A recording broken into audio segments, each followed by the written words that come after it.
बिस्मिल्लाहिर्रहमानिर्रहीम। तो जनाब आज से हम बाकायदा आगाज़ करते हैं जी। हमने सी लॉ को शुरू करना है और सी लॉ के अंदर हमने कल थोड़ा सा डिस्कशन की थी, ओरिएंटेशन ली थी कि कैसे पढ़ना है, कैसे चलना है। पर्टिकुलरली ऑनलाइन के बच्चों के साथ ये बात मैं कर रहा हूँ कि आप तमाम बच्चों ने जहाँ आपको प्रॉब्लम आ रही है आपने व्हाट्सएप ग्रुप का बड़ा एक्सटेंसिवली इस्तेमाल करना है इंशाअल्लाह ताला, ठीक है ना। आपकी ये फीलिंग डेवलप नहीं होनी चाहिए कि कहीं आप ऑनलाइन घर बैठे हुए हो और टीचर और आपके दरमियान में कोई गैप मौजूद है। इंशाअल्लाह ताला आप मुझे अपने साथ ही पाएंगे। तो जनाब आज से बाकायदा आगाज़ करते हैं। कल हमने कहा था कि यार लॉ को पढ़ने का क्या तरीका हो सकता है और हमें लॉ क्यों समझ नहीं आता, हम इसे कैसे एड्रेस करेंगे, कुछ इस किस्म की गुफ्तगू हमने कल उसमें की भी थी। और मैंने कहा था कि जब मैं लॉ को लिखता हूँ तो हमेशा उसके साथ क्या लिखता हूँ, the way it should be. क्या लॉ पढ़ने का तरीका क्या है, लॉ को रिटेन कैसे करेंगे, लॉ को लेके कैसे चलेंगे। तो इंशाल्लाह आज ही के लेक्चर से आपको ये बातें समझ में आना शुरू होंगे। हमने कहा था यार सारा लॉ ना हम स्टोरी टेलिंग से शुरू करेंगे, कोई एक करेक्टर क्रिएट कर लेंगे और उसके ज़रिए से हम चलेंगे। तो जनाब हमारे पास पहला करेक्टर आ गया जी। ये कोई एक मिस्टर रमला जी हैं जो कि इंटरेस्टेड हैं इन बेसिक नॉलेज ऑफ बिजनेस। ये कारोबार के बारे में कुछ ज़रा इंफॉर्मेशन लेना चाहते हैं, बिजनेस क्या होता है, कैसे करते हैं, किस तरह करते हैं। तो इनके एक दोस्त हैं कमला जी जो कि चार्टर्ड अकाउंटेंट हैं। तो ये उनके पास चले गए और जाकर जो इन्होंने आपस में गुफ्तगू की है ना, वो असल में आज का हमारा लेक्चर है। कि एक दोस्त एक चार्टर्ड अकाउंटेंट दोस्त के पास जाता है और जाकर ये पूछता है यार कारोबार किस तरह की नेचर के होते हैं, कितनी तरह के होते हैं, क्या होते हैं। तो कमला जी ने जो बातें इन्हें बताई हैं वो उन्होंने इनको कुछ इस तरह की बातें बताई हैं। उन्होंने एक एग्जाम्पल दी इसको, किनकी जी, चौधरी मदर मोहम्मद साहब की। उन्होंने कहा यार ये जो चौधरी मदर मोहम्मद साहब थे ना, ये कौन थे, ये सर्विस इंडस्ट्रीज के मालिक का नाम है और इन्होंने मोर देन 50 ईयर्स अगो ये शख्स, ये बंदा हाथ से चीज़ें बनाता था, छोटे बैग्स वगैरह और इस तरह से, और यहाँ से इसने कारोबार शुरू किया। अकेला आदमी था, खुद ही बनाता था, खुद ही सेल कर देता था और यहाँ से इसकी ज़िंदगी के कारोबार का आगाज़ हुआ। तो उसने इसको समझाया कि यार अगर ऐसे कोई शख्स खुद ही मालिक हो, खुद ही कारोबार चला रहा हो, खुद ही अकेला ही मालिक हो अपने बिजनेस का, तो उसको हम क्या कहते हैं, सोल प्रोप्राइटर कहते हैं। मैं खुद ही मालिक मैं अकेला हूं, कारोबार में मेरा अकेला होना जरूरी नहीं है। मेरे पास एम्प्लॉय 500 हो सकते हैं, मेरी सोल प्रोप्राइटरशिप पर कोई प्रॉब्लम नहीं क्रिएट हो रही, ठीक है ना। मेरे पास एम्प्लॉय 500 हो सकते हैं, मालिक मेरे साथ कोई और नहीं है। तो इस कारोबार को हम क्या कहते हैं, सोल प्रोप्राइटरशिप। सोल प्रोप्राइटरशिप में क्या इंग्रेडिएंट आ जाते हैं, क्या चीजें क्रिएट होती हैं जब हम कहते हैं all assets are owned by owner. कारोबार में जितना कुछ चीजें हैं, कोई मशीन है, कोई चीजें हैं, कोई रॉ मटेरियल है, वो सब किसका है, ऑनर का। Owner is liable for all liabilities. Liabilities आपको पता है किसको कहते हैं, जो दूसरों के हमने पैसे देने होते हैं। कारोबार ने जो दूसरों के पैसे देने उसको हम क्या कहते हैं, लाइबिलिटी। किसने देने हैं, अकेला तो आदमी है, इसी ने देने हैं। Unlimited liability concept, a very important concept, unlimited liability concept. Unlimited liability concept क्या होता है कि भाई अगर कारोबार में मैंने लोगों के पैसे देने हैं और कारोबार वो पैसे नहीं दे पा रहा, तो क्या करेंगे, सबसे पहले क्या करेंगे, कारोबार की चीज़ें बेचेंगे। फर्ज किया मैंने 20 लाख रुपया देना था, कारोबार की चीज़ें एसेट वैसेट बेचे, 10 लाख आए, लोगों को दे दिए, बाकी 10 लाख। वो कहते हैं आपकी पर्सनल चीज़ें बिकेंगी, आपकी गाड़ी बिकेगी, आपका घर बिकेगा, आपके घर की चीज़ें बिकेंगी। इसको हम क्या कहते हैं, अनलिमिटेड लाइबिलिटी। जब तक लोगों के पैसे अदा नहीं हो जाएंगे यू आर लाइबल, क्या है वो चीज़ें कारोबार से लिंक हैं या नहीं है। मसलन एक घर है मेरा, मैं उस घर में रहता हूँ, बधाई तो उसका कारोबार से कोई ताल्लुक नहीं है। लेकिन सोल प्रोप्राइटरशिप में जब आप काम कर रहे होते हैं तो आपकी लाइबिलिटी अनलिमिटेड है, आपकी पर्सनल चीज़ें भी सेल हो सकती हैं। तो ये 3 अहम इंग्रेडिएंट आ गए सोल प्रोप्राइटरशिप के। कौन कौन से, all assets are owned by owner. तमाम चीजें किसकी मलकियत में है, ऑनर की मलकियत, तमाम चीजें, और तो कोई मालिक है ही नहीं इस कारोबार का।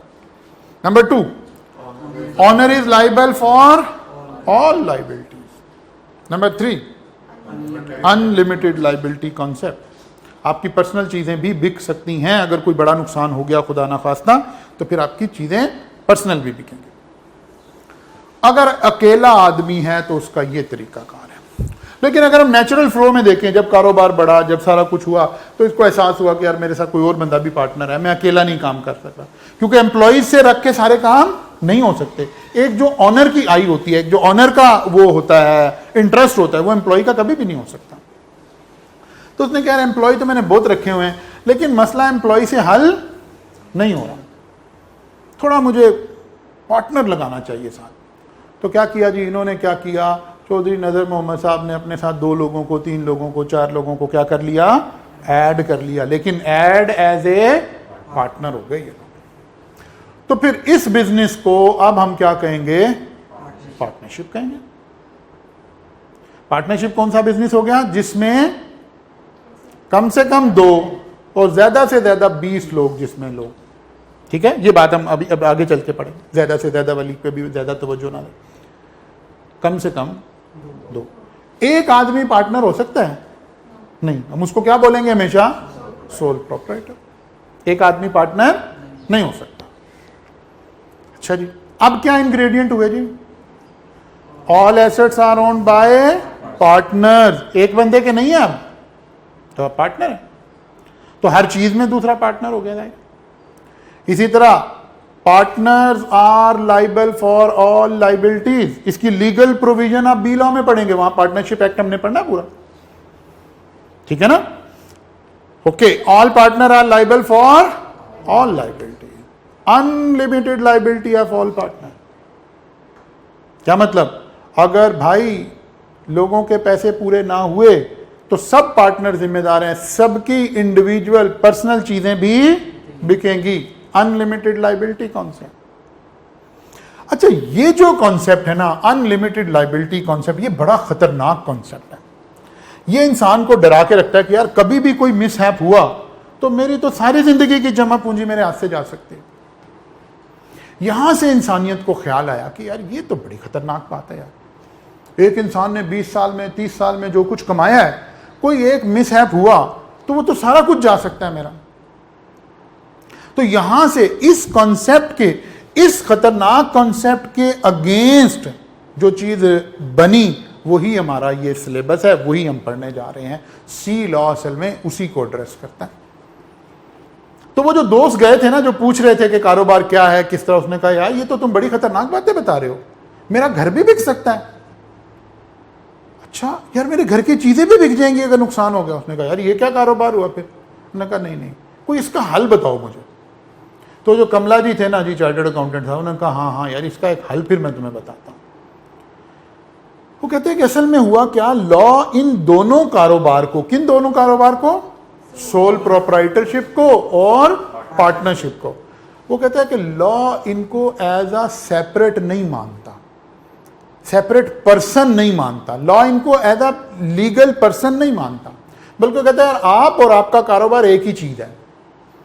आप 3 बच्चे हो, मैं साथ टीचर मिलके, हम 4 लोगों ने मिलकर पार्टनरशिप शुरू कर दी। वो कहते हैं यार एक ही बात है, आप और ये कारोबार, आप ही कारोबार हो, ये अलग अलग थोड़े। तो लॉ हमें और हमारे कारोबार को अलग नहीं करता। इसको हम क्या कहते हैं, not a legal person. Law हमारे कारोबार को एक पर्सन के तौर पे रिकॉग्नाइज नहीं करता, बल्कि मुझे ही कहता है कि आप हो, लॉ मेरे ऊपर अप्लाई करता है। लेकिन फिर जब हमने चीजें डेवलप हुई, जब इंसानियत ने कुछ कवानीन बना लिए, तो हमने क्या किया, हमने चीजों के अंदर कुछ चीजें ऐड कर दी, ठीक है ना। मतलब अगर यहां पे हम देखें, सोल प्रोप्राइटरशिप का क्या एक अहम इंग्रेडिएंट है जी, एक ही बंदा होना चाहिए। यहां कम से कम 2 और ज्यादा से ज्यादा 20 बंदे होने चाहिए। अच्छा जी, अब हमने क्या किया, लोगों ने क्या किया, चौधरी नजर साहब ने क्या किया, इन्होंने एक क्या बना ली, कंपनी बना ली। क्या बना ली, कंपनी बना ली। जैसे ही हम कंपनी बनाते हैं, कंपनी में एक बंदा भी हो सकता है, 2 भी हो सकते हैं, 4 भी हो सकते हैं, 10 भी हो सकते हैं, 50 भी हो सकते हैं, 100 भी हो सकते हैं, 1000 भी, कोई लिमिट नहीं है। There is no limit. एक मेंबर कम से कम। इसका मतलब है जो सोल प्रोप्राइटरशिप वाला बंदा है वो अकेला कंपनी भी बना सकता है। जो पार्टनरशिप के 2, 3, 5, 10, 20 लोगों तक थे वो मिलकर कंपनी भी बना सकते हैं। और जैसे ही कंपनी बनाएंगे फिर उनके ऊपर मेंबर्स की कोई रिस्ट्रिक्शन नहीं होगी, कितने भी लोग हो सकते हैं। कंपनी बनाने की रीजन बहुत सारी हो सकती है। एक रीजन मैनेजरियल हो सकती है कि यार हम मैनेज नहीं कर पा रहे, ज्यादा लोग आ जाए, लेकिन भाई मैनेज के लिए तो 10-20 लोग चाहिए ना। फिर एक रीजन आती है कि यार इतना पैसा नहीं है हमारे पास। एक आदमी के पास क्या है, वो कितना ही अमीर है, उसकी एक लिमिट आ जाएगी ना। कुछ कारोबार ऐसे हैं, कुछ बिजनेसेस ऐसे हैं जिसमें एक अनलिमिटेड अमाउंट ऑफ मनी हमें रिक्वायर्ड है, बहुत ज्यादा पैसा चाहिए। वो 2, 3, 4, 5, 10 लोगों के मिलकर करने का काम नहीं है। कोई ऐसा बिजनेस है आपके ध्यान में जो 2, 3, 4 लोग हम मिलकर नहीं कर सकेंगे, जिसमें बहुत ज्यादा पैसा चाहिए? इंडस्ट्री तो चलें, फिर भी इतना पैसा सम टाइम कुछ एक बंदा भी जो ज्यादा अच्छे लोग हैं लगा सकते हैं। स्टॉक मार्केट तो नहीं, कारोबार नहीं है ना, तो कुछ और जगह है, एयरलाइन का बिजनेस और इस तरह के बहुत सारे, इंश्योरेंस का बिजनेस और बड़े बड़े बिजनेस है, ठीक है ना, जो 2, 3, 4 लोग नहीं मिलके कर सकेंगे। फिर बल्कि इससे ज्यादा दुनिया बढ़ती गई बढ़ती गई बढ़ती गई। हाँ कहते फिर मल्टीनेशनल कंपनी का कुछ पता लगा यार एक नेशन के लोग भी इकट्ठे होकर नहीं इतना पैसा इकट्ठा कर सकते, तो फिर मल्टीनेशनल कंपनी का कॉन्सेप्ट आना शुरू हो गया। तो एक रीजन कंपनी बनने की यही थी कि भाई हमें क्या करना है, ज्यादा पैसा चाहिए। ओके, जैसे ही हमने कंपनी बनाई तो लॉ ने कहा ओके बिस्मिल्लाह, ये कंपनी एक अलग चीज है और आप अलग चीज हो। लॉ ने क्या किया, कंपनी को एक एज अ पर्सन ट्रीट कर लिया, ठीक है ना। इसको हम क्या कहते हैं, आर्टिफिशियल। जाहिर है कंपनी को इंसान तो नहीं है ना कि जनाब उसका कोई सांस चल रहा है और उसको कोई चीज, तो फिजिकल बॉडी तो उसकी कोई नहीं है, इसलिए हमने इसके साथ लफ्ज क्या लगा दिया, आर्टिफिशियल पर्सन आ गया। Company is a artificial person. अच्छा जी, जैसे ही आर्टिफिशियल पर्सन आया उसने कहा इसकी लाइबिलिटी क्या हो गई है, किसकी लाइबिलिटी, कंपनी की, किसकी, नेचुरल पर्सन की। Very good. जो कंपनी के मेंबर्स है ना, कंपनी के जो लोग होंगे उनको क्या कहते हैं, मेंबर्स या शेयर होल्डर, आगे चल के डिफाइन करेंगे, उनकी लाइबिलिटी लिमिटेड हो गई, कंपनी की नहीं लिमिटेड हुई। कंपनी एक अलग चीज बनी है, कंपनी के पास कुछ पैसे हैं, ठीक है ना। इधर देखिए ऐसे ऐसे हम इसको थोड़ा सा लेकर चलते हैं।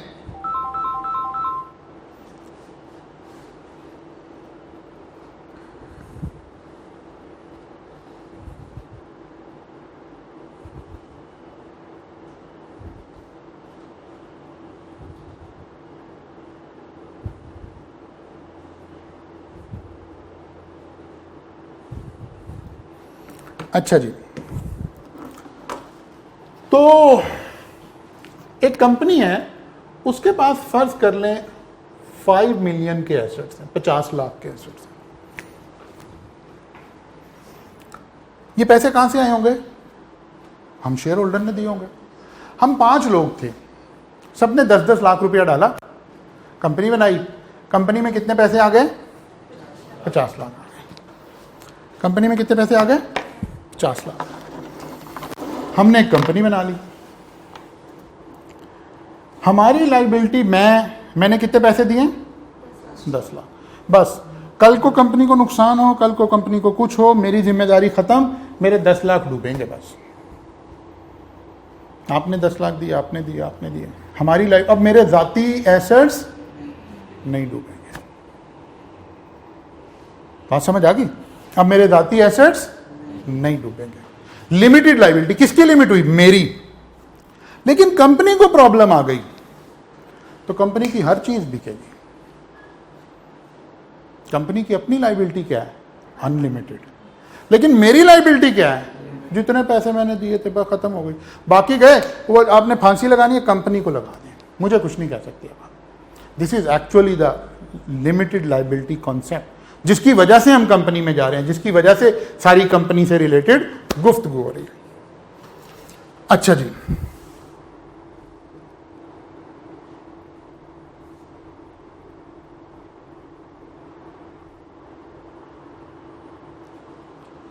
अच्छा जी, सेपरेट फ्रॉम इट्स मेंबर, ये अपने मेंबर से सेपरेट होगी। लीगल राइट्स होंगे, इसके अपने राइट्स होंगे, इसकी अपनी लाइबिलिटीज होंगी। किसके? कंपनी के।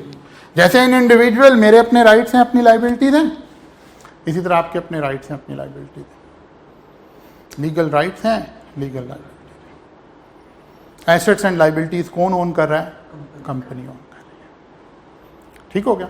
मुझे एक इमरजेंसी कॉल आ रही है, मुझे क्लास यहाँ पे स्टॉप करनी पड़ेगी। एक्चुअली मैं भी थोड़ा बीमार हूँ, मेरी वाइफ भी बीमार है, और वही डॉक्टर की मुझे कॉल आ रही है।